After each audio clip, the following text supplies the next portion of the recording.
I think the good thing about Joao also is that he can play different position with us. He can play inside, he can play as a 9, he can play outside. So this is the reason why. Joao Felix has officially arrived at Chelsea. Enzo Maresca is definitely a big fan of him, otherwise I don't really think we would have gone and signed him. Now on the flip side, this also means that Conor Gallagher has officially left Chelsea, and for the people that hated Conor Gallagher or are happy that he leaves, these were the stats from last season. Assist, chance created, duels 1, tackles 1, interception, possession 1, either first or second. Conor Gallagher deserves way more respect from this fan base. I wish him all the best at Atletico Madrid. I'm sure he's going to do extremely well there, fits the Simeone system like a glove, to be honest. So I wish him all the best, good luck, thank you very much, and hopefully we see you back at the bridge in the future. Now, switching to Enzo Maresca and the way he handles press conferences, the way he handles the transfer window, because at first, I thought Enzo Maresca would have been a puppet, right? He has nothing to say in the Chelsea project with the transfers, etc., etc. But to me, this is me personally, it has become quite clear that he does have a say. The way he answers questions, especially the stupid questions, I mean, the guy has character. The guy has, as the young kids say, has aura or something like that. So he was asked about Raheem Sterling, Chilwell, and probably all the other players that are not in his plans right now. And that's the thing, it's probably his plans as well as the plans of the guys above him. So I'll read here a couple of things. One, of course, Joao Felix is a talent, the club already knows him. The good thing is he can play different positions for us, inside, 9, outside. And this is something that he's been saying for quite a while. If you look at the players that we're getting, these are versatile players. These are players that can play in multiple positions. Why is that important? Well, it's important to have players that are flexible. Because if, let's say, one of the players that we brought in or one of the existing Chelsea players are getting injured, now you can actually tweak the system by just taking a player that usually, let's say, plays on the left but can also play on the right. You just put him on the right and nothing much is changing here. This is why he wants to target these types of players.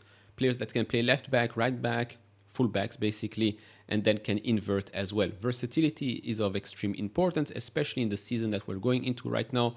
Lots and lots of games, so you want to be able to fit these puzzle pieces wherever you can. Then, on the Raheem Sterling, this is also with regards to Ben Chilwell and the others as well. So I've been honest, he will have no minutes here. I'm not saying Raheem is not a good player, but I prefer different kinds of wingers. It's simple. I'm not working with 42 players, I'm working with 21 players. The other 15, 20 players are training apart. I don't see them. It's not a mess like it looks from outside, absolutely not. They can even have 20-year contracts. It's not my point, I don't care. And yes, to be honest, maybe he lacks empathy in those answers. Again, English is not his first language, Italian is, so sometimes these words come out and look aggressive to those that don't understand or don't see the full picture. To me, I rather hear this as a player. I rather hear a coach tell me straight to my face, look, you're a good player, but unfortunately you don't fit my system. You don't fit the way we want to play here, so it's better for you to go and look for a new club. Because what's the point, right? You as a player, would you rather hear the coach or the club tell you, look, you might not fit the system, but we'll see what we can do. And then 1 year, you're sitting rotting on the bench. No, you rather have the first option, ripping off that band-aid straight away. Being told, look, it's better for you and your team to go and find you another team so that you can play more minutes throughout the season. You rather hear that as a player than false promises. Maybe that's just me, but I rather have option A than option B, because option B means that you will waste time. Yes, you will be earning money. In Raheem and Chilwell's case, quite a lot of money. But I do still believe that these players want to play football. And as for all the other players, right now, training 20, 22 players, I think that's a good idea, right? The coach wants to focus on the team. The club, they have to deal with the 15, 20 players that are not part of the Chelsea team for next season. It's not on him. No, He's here to make sure that we keep on winning the next couple of games, that we keep winning, that we actually win trophies. That's his focus. Improving the players that he wants, that fit his system, that fit the team. All the rest, not his problem. And that's great to hear. That's great to hear. Yes, it might be brutal, but it is brutally honest. And that's something that, well, a lot of coaches lack or could not have said before, which is again why I think that he has a bit more power than what I previously thought. Now, talking about the outgoings, so apparently Chelsea are preparing for a clear out, which could land them a £200 million transfer windfall. Possible Chelsea departure: Raheem Sterling, Ben Chilwell, Kepa, Trevor Chalobah, Petrovic, Romelu Lukaku, and Carney.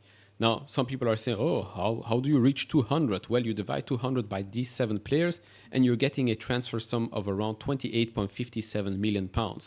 Is that so out of this world? No. Raheem, I think you could get 30, maybe a bit more. Ben Chilwell, certainly. Kepa, unfortunately not.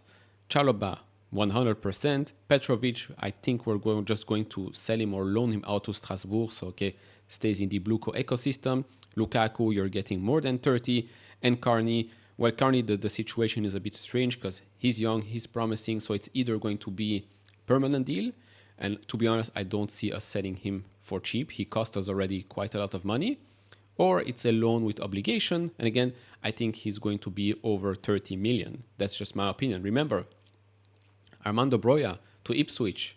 Apparently, it's a loan with obligation, 30 million. So if we manage to do that for 30 million, I think Humphreys to Burnley is also around 12 million. So asking on average 28.5 million for these 7 players, I don't think it's so absurd. And again, this shows you that, yeah, we're spending a lot of money, but there's also a lot of money coming in. Plus, we're getting rid of players that are earning a lot of money each and every week. Now, what are we going to do with that? I don't know. Maybe you want to be financially stable for the upcoming windows, or this might free some wages for the potential Osimhen deal. Could very well be. But overall, 43 players, maybe 44. I don't know how up to date this list is, but I think it's pretty up to date. Now, of course, with Felix, 1 player extra, but as we've seen, Humphreys is gone, Gallagher is gone as well. But overall in the picture, you can see 43 players. 28 players remain after removing the ones with the red line here. So 3 goalkeepers gone, Chilwell gone, Humphreys gone, Chalobah gone. Then in midfield, you got Conor Gallagher gone, Casadei gone, Matos maybe, I don't know. Sterling left wing gone, Chukwuemeka could be gone, Anjorin could be gone as well. Kellyman, he's still too young, so he can train with the academy. We just signed him. Okay, so that's that. The other one here, I have no clue who that is. Gabriel, probably gone as well on loan. He's not going to stay another season at Chelsea, not doing anything. Then center forward, Broja, gone. Fofana probably is going to be gone as well. Washington, either staying with the academy or on loan, because again, wasting his time. Lukaku is going to be gone as well. So yeah, we have a big squad. But as Enzo said, he knows which players are going to play, and those are the players that are playing right now and are training with the team. Plus, don't forget, Ashangpong doesn't need to leave. Can play with the academy and then plays for us during cup games. So yeah, I don't know, maybe I'm just too optimistic right now, but to be honest, I am very excited. I'm very excited because I can actually finally see the light at the end of the tunnel. I can actually see us finally getting a little bit more experience, having a coach that does speak freely, that does speak his mind, that is not a puppet in my opinion. He knows very well he's here to do a job in training and during match days. He probably knows already and told the club, look, these are the players I want. These are the players that you have to sell because it just doesn't fit the system. If you actually want to win something, this is the way to do it. Okay, they heard him, and now we're doing the business. The only negative thing I want to say here is why did we have to wait until the end of August to make all of these things work, right? We've had some time. Why didn't you look for clubs to buy the Chilwells, the Sterlings of the bunch? Why wait until the Premier League starts? Okay, it has happened, fine. Now let's move on. We play for the Conference League. It's pretty crazy, right? We have a Conference League playoff game. We're Chelsea and we have a Conference League playoff game. Okay, could be a good game for, again, match fitness, see how the players work together, play together. So yeah, and then a couple of days later, we have the Premier League, and then we're playing the game again on Thursday. So the games are coming thick and fast, which is why having a good big squad, a good bench is of extreme importance. So overall, that's about it. Brutally honest Enzo Maresca is what I like to see. Brutally honest conversations, brutally honest statements.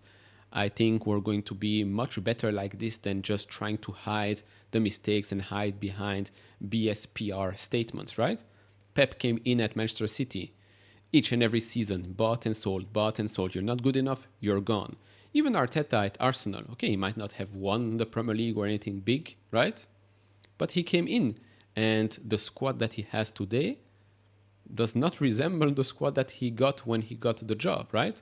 So the same thing there. He has a clear vision. He knows what he wanted to do. You're not good enough to play for the club. You're going to be replaced. It's as simple as that, which is also why having lower wages as a player from a club's perspective gives you the high ground. Because now, if you don't fit the system, it's quite easy to actually sell you. Because you can sell you to various clubs that don't have to pay you outlandish wages.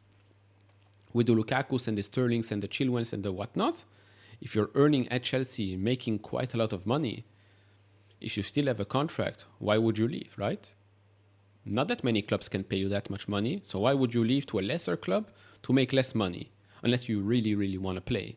But if you're making 60, 80k, 100k tops a week, we can ship you out to plenty of clubs that are willing to match those wages. So that's another strategy, smart strategy. Now, of course, execution is key. Let's hope that these players are hungry to win games and win trophies. So yeah, that's about it for me in this video. If you like these types of videos, like, subscribe, do all that, and I see you all in the next one. Bye bye.